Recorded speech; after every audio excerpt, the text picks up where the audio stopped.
Fala, meus consagrados, nós estamos aqui e é o encontro da Clara.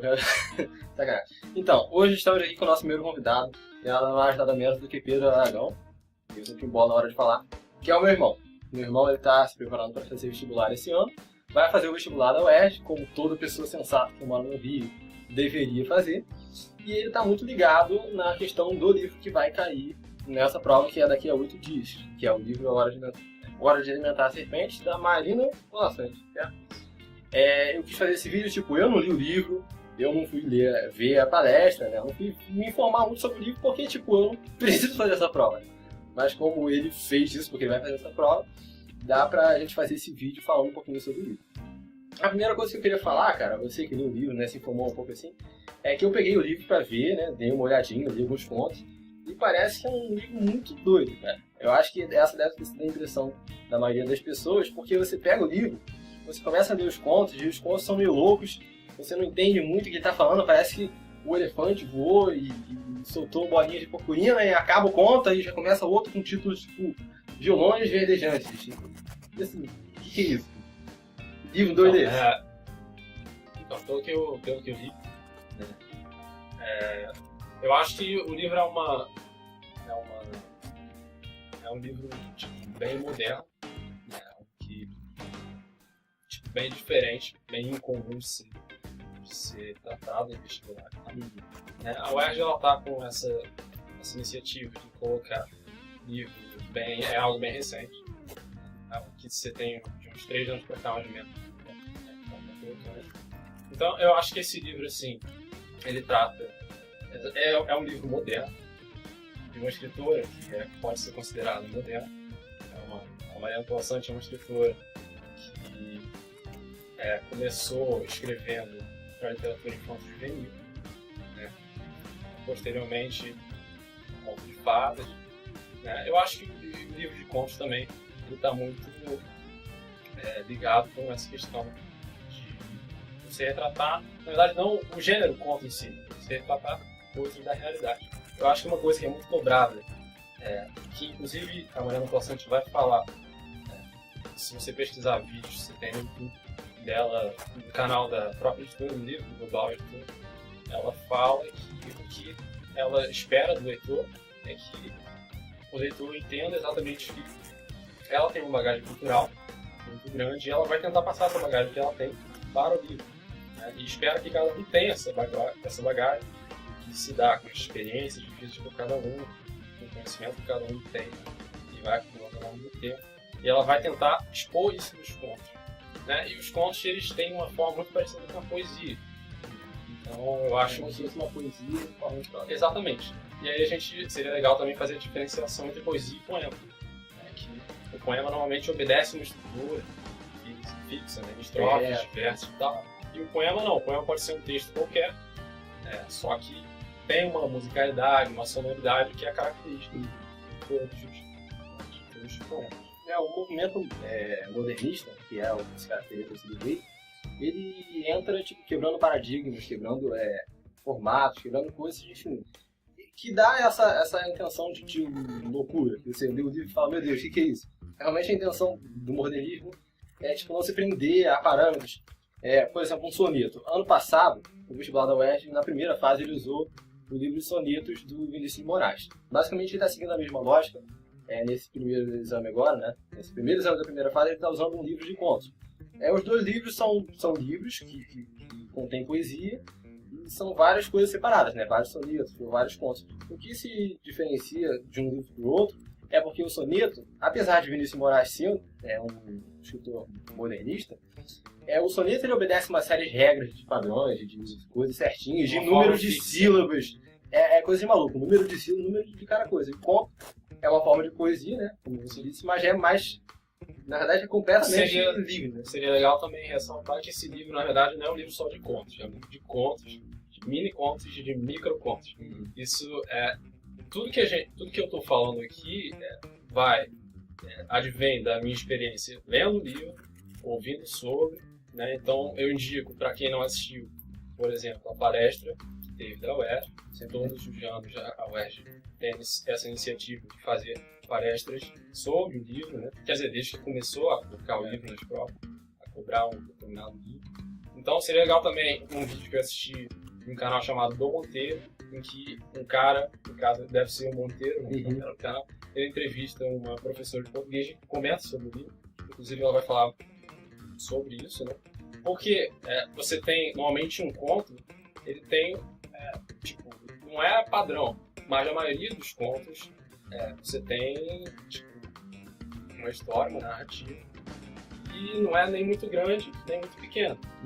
E, tipo, essa história de micro-conto, mini-conto é algo bem moderno mesmo, bem, tipo, não tradicional, entendo? E é algo que ela vai fazer muito, entendeu? E ela vai cobrar exatamente essa relação que você vai ter com a sua experiência, com a sua bagagem cultural e com a dela também. E eu acho que ela não está preocupada em você, às vezes, entender tudo, entendeu? Você tem contos ali, por exemplo, muitos deles que falam sobre histórias já.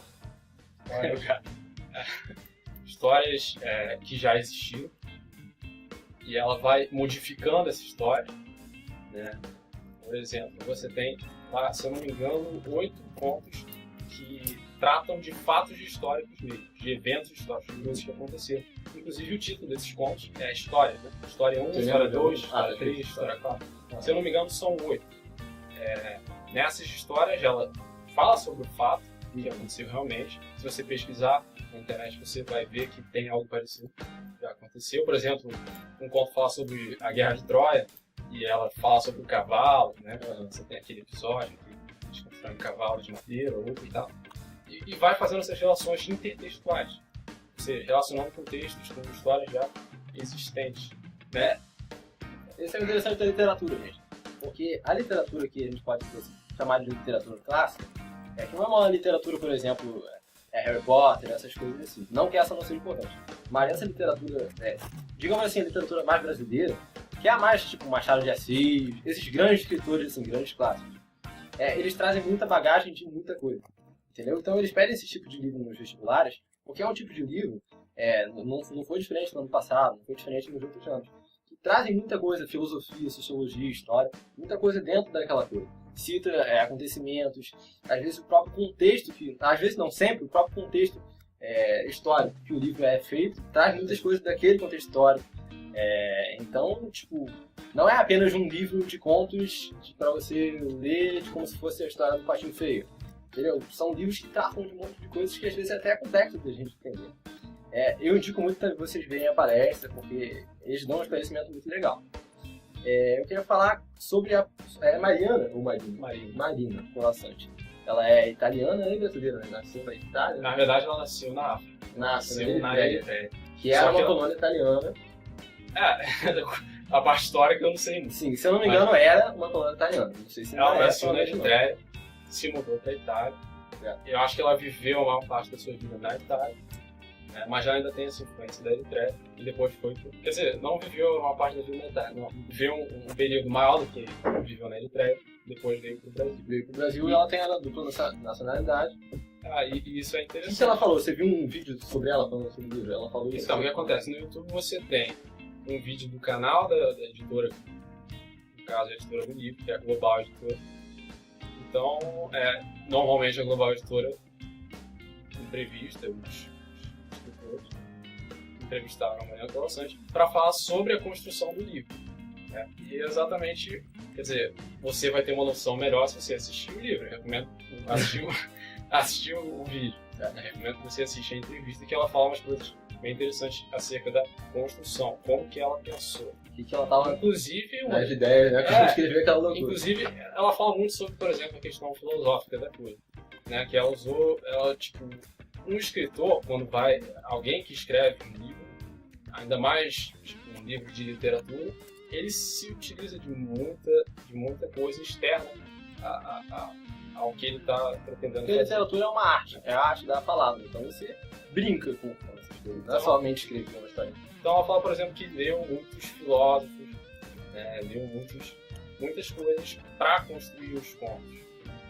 Isso é interessante e tem a ver com a intertextualidade que a gente está falando. Eu acho que outra coisa legal também de destacar aqui é que esse vídeo ele tem uma intenção meio de fazer um resumão, assim.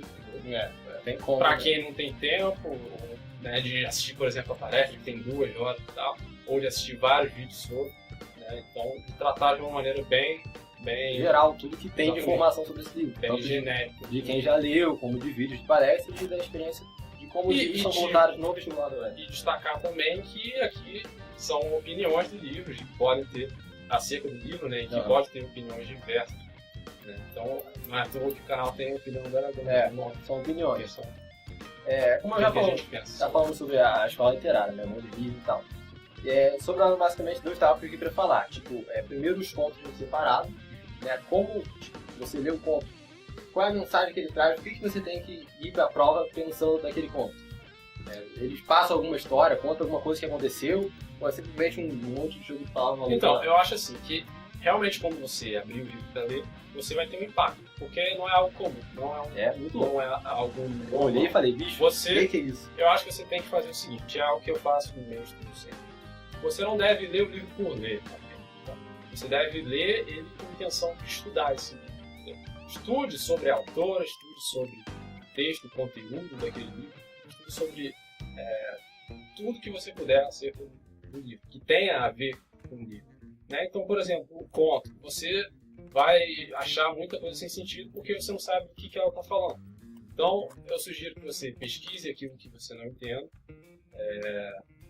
As palavras, né, tem muita palavra, muito vocábulo que você não sabe o significado. Isso não só no livro dela, se você vai encontrar em qualquer livro que você lê, com certeza você vai se deparar com isso. Só que o legal disso é o seguinte, não é você ler passando batida por ele. Eu acho que o interessante disso tudo é você, estudando o livro, você ter essa sagacidade de pesquisar aquilo que você não sabe, e isso vai te agregando, vai te formando como pessoa, vai construir em você um vocabulário até melhor. Você vai começar a falar coisas até mais formais, vai te facilitar se você tiver que transitar em um meio mais formal, mais como a universidade. E eu acho que eu já até fugi do que você... os contos em si são alguma história, qual mensagem? O que você tem que ir pra prova pensando do conto? Então, conta alguma coisa? Ou é só, sei lá... Eu acho que sim, o conto, né, tem que contar mas realmente, quando você lê, não parece que tá contando muita coisa. Então, como eu disse, você tem associações com histórias que já ocorreram, você tem associações com questões filosóficas, com reflexões ou da própria autora, ou que ela tirou lendo dos próprios filósofos, ou dos próprios filósofos. Enfim, seria legal também a gente falar sobre as figuras de linguagem. Vou falar. Você tem uma quantidade de... Isso é interessante em toda a literatura, todo livro literário, né? Que é essa exploração do sentido metafórico, do sentido conotativo da coisa. Né? Ou seja, figurar tudo. Você tem que olhar aquilo não como se você estivesse lendo um livro didático, por exemplo, porque você está interessado em aprender o conteúdo racionalmente. Normalmente o livro didático vai te dar a informação de maneira bem científica, bem sistemática. Não, você tem que abrir sua mente, pensar fora da caixa e tentar viajar na viagem da própria autora. Entendeu? Quando você vê uma arte, você tem que entender primeiro que literatura é uma arte. Não é um livro que vai é uma arte. E a arte, ela faz você parar e refletir, e contemplar e viajar na maionese. Esse é o fundamento da arte. Como a literatura é uma arte de palavras, ela vai usar uma série de artifícios para transformar aquilo para ficar de uma maneira melhor. Quando você tem a música, por exemplo, você tem uma série de coisas que você usa, uma série de efeitos, uma série de técnicas que vai enfeitando a música. Quando você faz uma comida, que também é uma arte, né? Você tem uma série de temperos que você coloca quando você faz um quadro. Você tem uma série de técnicas que você usa. E na literatura você vai usar uma série de técnicas de figuras de linguagem, de coisas assim. Então, você tem que ler aquilo, mas já filosofando, sabe? Já, pensando, caraca, entendeu? Não é só ler como se fosse um jornal que vai te contar uma notícia. É uma parada que é pra você contemplar, que é pra você refletir. Tem uma coisa também interessante, que eu ainda não falei, mas é que alguns contos, eles inclusive falam sobre... Olha só que interessante, a relação de textualidade, só que não com texto escrito. Contos que associam-se a quadros. Você tem contos em que ela a autora, Mariana Colasanti, observou um quadro específico de um autor específico e construiu uma história observando e refletindo, e até transformando. Na verdade, não transformando, mas interpretando a maneira dela. Você poderia interpretar um quadro de uma maneira também diferente. Mas ela associa. Então, seria legal você ver os contos em que você tem essas relações. Os quadros, né? Por exemplo, você tem um conto que fala sobre um cão latindo por nada, né? Aí você tem um quadro lá que tem um cão realmente latindo por nada. Você tem um conto que uma série de referências. Exatamente. E há pintores, às vezes, não tão conhecidos assim, mas que isso dá um embasamento, uma fundamentação para coisa muito legal. Tem contos, por exemplo, que falam sobre um vaso de peixe. Você tem peixinhos vermelhos e uma mulher deitada com uma paisagem assim. E você vai observar o quadro exatamente aquilo, né? Então o conto descreve o quadro. O conto descreve o quadro e com uma releitura sobre esse quadro, que tem a ver com o que ela pensou sobre. Agora, esse livro, né, é um livro que reúne vários contos que não tem nada a ver, ou é um livro que reúne vários contos, mas que eles juntos formam um conjunto, que é o livro, e que tem um significado em si, como um conjunto desses vários contos. Eles têm uma relação entre si, ou seja, quando você termina de ler os contos, você sente que você leu um todo, que é o livro. Ou é apenas uma série de contos aleatórios que foram juntados numa única publicação? Não, eu acho que estou com a segunda opção, com a sua segunda reflexão. Eu acho que tudo é um conjunto.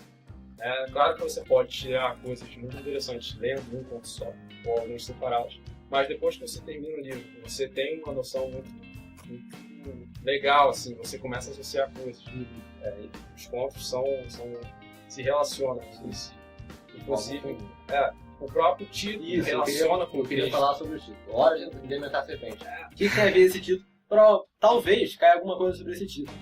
O que tem a ver esse título com os contos? Eu acho... O que tem Hora de Alimentar a Serpente? Quando você dá comida pra serpente? Não tem coisa que interessa, velho. Eu acho que, assim, isso é uma pergunta muito difícil. Tem algum ponto que fala? Inclusive, o cara que fez a palestra, o professor, ele achou muito difícil essa relação. Perguntaram, inclusive, ele chegou a pautar que a banca não vai cobrar isso. Porque a própria ideia da serpente, da cobra, ela se traduz em uma infinidade de sentidos. Se você pesquisar a imagem da serpente nas diferentes culturas, nos diferentes... Cada um tem um significado. Exatamente. Você tem cada lugar a visão tem bíblica da serpente, que Você tem uma visão, por exemplo, de que a serpente ela meio que completa um círculo, e o círculo é a forma perfeita, considerado assim. Você tem a ideia de ciclo como algo constante, você pode relacionar com os contos, se associando entre si e dando uma ideia mais conjunta. E a questão de alimentar a serpente. Alimentar o ciclo. Talvez. Não tem nenhum conto que fala sobre o título, não? Tipo, algum conto com o título? Ou algum conto que fala sobre serpente? Tem um conto que fala sobre serpente, por exemplo. Eu acho que a gente nem falou sobre...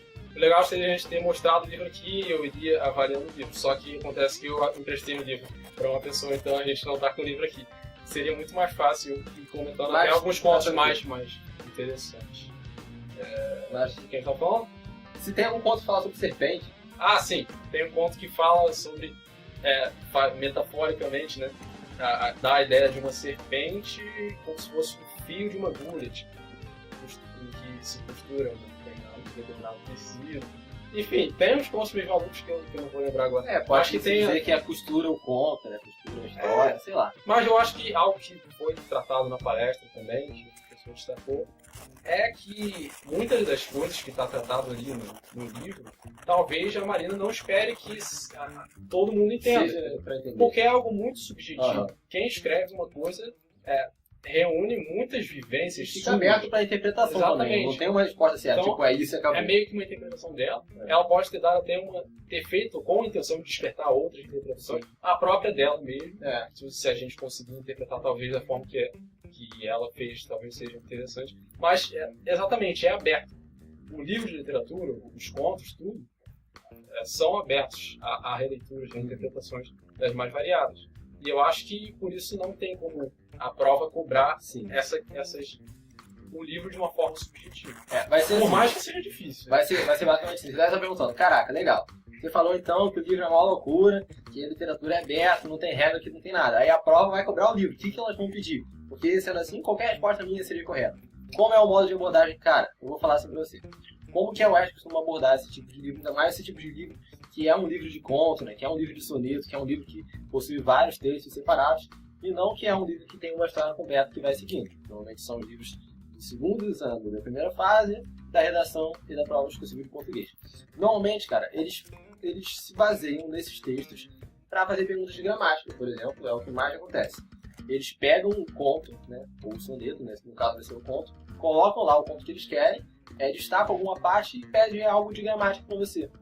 Sempre, todas as provas que eu fiz, caiu figuras de linguagem. É uma coisa que sempre cai. Por quê? Porque a literatura sempre envolve muito isso. E às vezes cai mais de uma vez isso.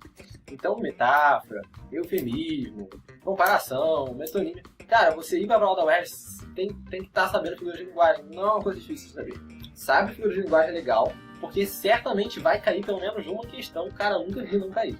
Eu falei isso dei uma dica disso ano passado para o segundo exame da primeira fase. Eu falei, rapaz, vai cair figuras de linguagem. Aí a pessoa falou, mas eu acho que não, porque na época era o Alienista, né?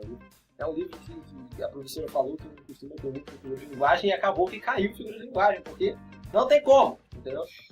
Eu te digo o seguinte, eu como vestibulando, como alguém que na verdade nunca fez vestibular da UERJ, não sei se todo mundo sabe, mas já estou no terceiro ano, né? Então agora que vai ser a primeira vez, mas eu já fiz algumas provas anteriores, né? Então eu destacaria o seguinte, algo que é muito cobrado na UERJ, essa questão obviamente das figuras de linguagem, e não todas, não se preocupem em decorar todas, é sempre aquelas clássicas, né? Metáfora, eufemismo, verbo, ironia, paradoxo, enfim, a parte de figuras de linguagem, tá?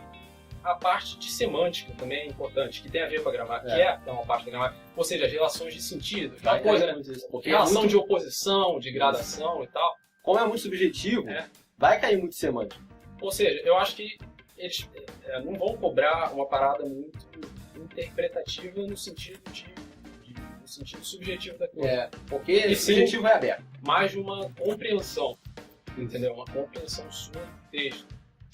Quando é um tipo de texto que é meio louco assim, como eram os soneiros também, não se preocupa, cara, eles não costumam fazer essa coisa de sacanear você, de pedir uma coisa absurda, porque eles sabem que não é assim que funciona. Então eles vão pedir certamente que você leia e consiga compreender o propósito daquilo, e como é que foram usadas as palavras e coisas da gramática para fazer isso.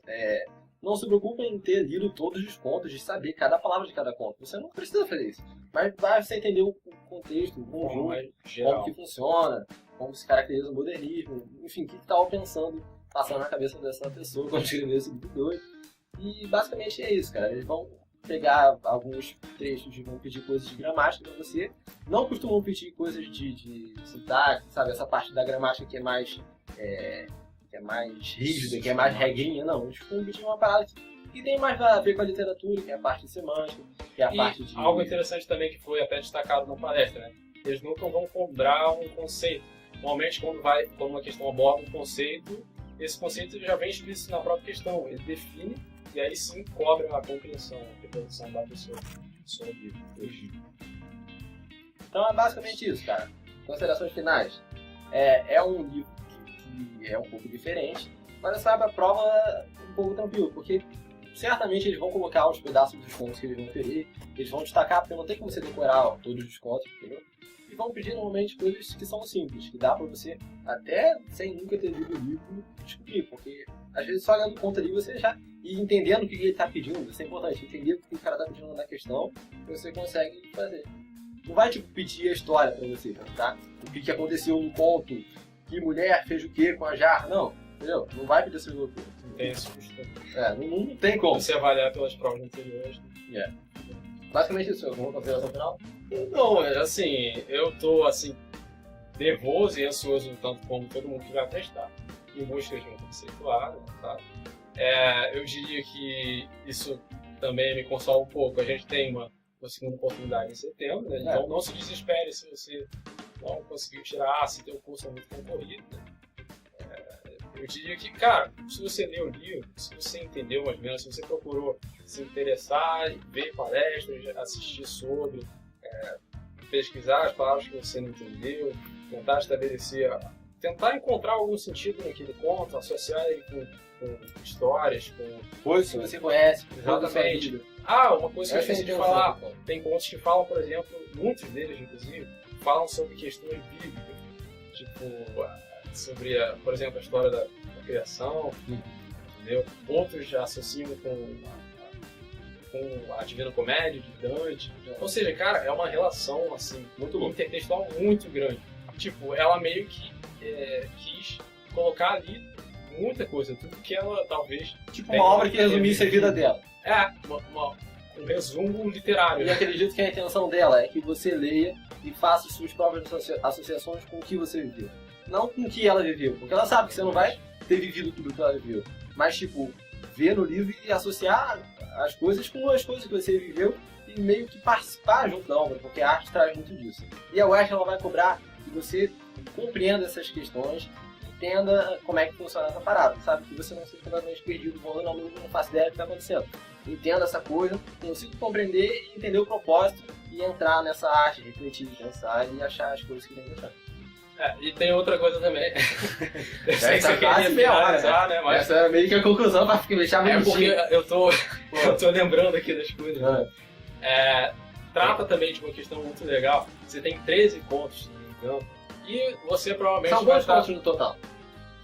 Tá, não contei. Eu sei que são 200 e poucos contos. Você tem aí 400 e poucas páginas. E assim, tudo que eu tô falando aqui, provavelmente você já vai encontrar em algum lugar, porque alguém já foi dito. Alguém já disse isso. É um compilado. Algo já foi dito. Então, por exemplo, eu tô falando coisas que eu vi em vídeos, coisas que eu vi de algum lugar que eu li sobre. Então, por exemplo, tem 13 contos que remetem à insônia, ou seja, histórias de insônia. E é muito interessante porque ela vai fazendo uma brincadeira de troca de personagens. Tipo, na insônia, normalmente o que o cara faz, uma pessoa faz quando não tá conseguindo dormir, né? Aquela ideia clássica é que a pessoa conta carneirinho. Então ela vai fazendo essa brincadeira assim, com o carneiro, com um homem, que está presente ali também, e com o lobo, porque o lobo é o homem é o lobo do homem, mas o lobo também caça carneiro, né? Porque tem o lobo o predador, é o predador. Enfim, essa questão também fabulista, né, da coisa. Isso, você pode lembrar da fábula do pastor. Tem contos que se relacionam com fábula, tem contos... Seria legal estudar os gêneros também, se tem uma ideia. O que é um gênero de conto? Mini-conto? Mini-conto é um conto bem pequenininho. Microconto é um conto que só tem uma linha. São 3 linhas que você lê e fala, meu Deus, o que é isso? Aí você tem o gênero fantástico, o gênero maravilhoso, que aqui são gêneros que remetem mais às questões metafísicas, transcendentais, mais sobrenaturais. Assim. É louco, você não vai ler e falar, beleza, entendi tudo, isso aqui, perfeito, sei tudo. Não, eu acho assim, eu acho que é muito rico, entendeu? Culturalmente para despertar essa loucura. Exatamente. E algo que eu fiquei também, um sentimento que me deu, enquanto estava olhando esse livro, foi de incompreensão, umas coisas eu não entendi. Eu não acho que ela, como já foi dito também, eu não acho que ela realmente queria que você entendesse. A intenção é você ficar, caraca, o que é isso, entendeu? Essa é a intenção, meu Deus. E aí, na filosofia se chama talma, que é o espanto. É o começo da filosofia. Você se espanta quando você, caraca, entendeu? Aí eu fui entendendo, vendo vídeos, lendo sobre. Então, a palestra, cara, eu recomendo muito. Se você não vê essa palestra... Fundamental. Ver essa palestra. A palestra te abre, assim, cara, porque o professor ele vai te trazer de uma ideia, vai trazer para você de uma forma muito, assim... profissional. E bonita, entendeu? Porque ele entende muito do assunto, então ele vai clarear a tua mente de uma maneira... A importância da palestra. Legal. Ela é organizada pela UERJ, pelo Departamento de Seleção Acadêmica.